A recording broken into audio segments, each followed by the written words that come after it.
Akashvani Adilabad 100.2 FM మనస్సు నిండా. నాగేష్ గారు నమస్కారం. రెండవసారి లోక్సభకి ఆదిలాబాద్ నియోజకవర్గం నుంచి ఎన్నికైనందుకు మీకు అభినందనలు.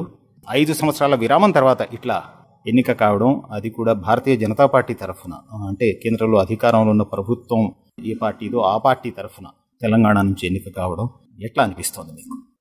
పార్లమెంట్ సభ్యునిగా ఎన్నిక కావడం రెండోసారి నిజంగా సంతోషం, అదే మాదిరిగా ఆనందం కూడా అనిపిస్తూ ఉంది.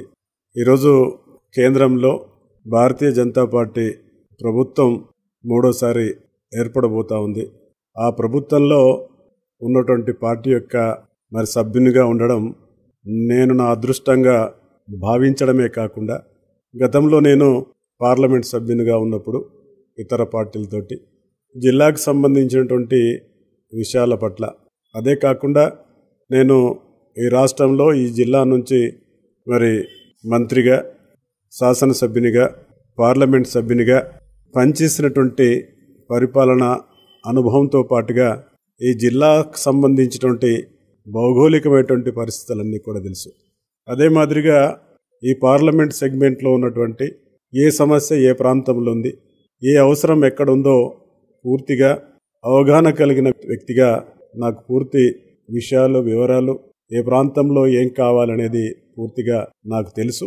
అదే మాదిరిగా కేంద్రం నుంచి రావాల్సినటువంటి ఏమిటి, ఏ విధంగా దాన్ని తీసుకురాగలుగుతామనేది పూర్తిగా అవగాహన, పరిజ్ఞానం ఉన్నటువంటి వ్యక్తిగా నాకు ఒక సంతోషం. ఎందుకంటే సేమ్ పార్టీ, నేను కూడా భారతీయ జనతా పార్టీ సభ్యునిగా కేంద్రంలో భారతీయ జనతా పార్టీ ప్రభుత్వం ఏర్పడుతుంది కాబట్టి జిల్లాలో ఉన్నటువంటి అనేకమైనటువంటి కేంద్ర పథకాలు ఉన్నాయి.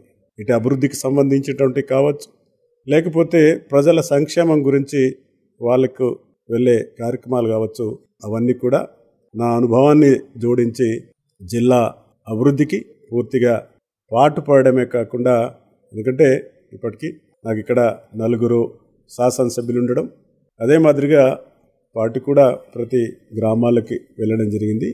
ప్రధానంగా ఈ జిల్లాలో కమ్యూనికేషన్ వ్యవస్థ చాలా దుర్భరంగా ఉన్నటువంటి విషయాలు ఉన్నాయి.